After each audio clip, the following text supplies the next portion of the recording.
Шолуда яңа бассейн булачак. Татарстан хакимияте суу спорту түрлөрү боюнча дүйнө чемпионатында кулланылган бассейндин бирсин Шолуга берерге булду.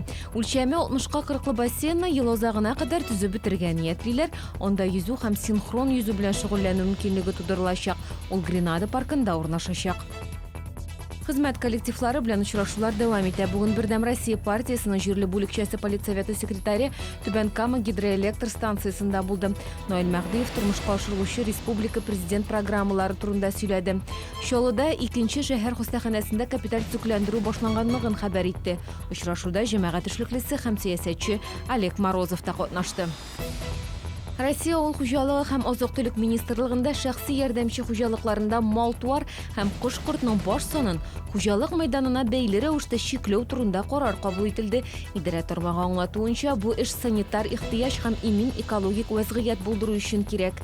Моннан тыш санитар нормалардан чыгып, шәхси хуҗалыкларда терлекчелек белән шөгыльләнүнең ветеринар кагыйдәләре эшләнгән.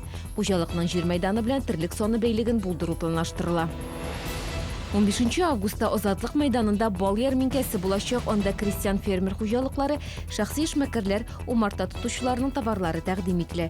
Ярминкә иртәнге 8-дән кичке 5-кә кадәр булачак. Чираттагысы тагын бер атнадан 22 августка билгеләнде.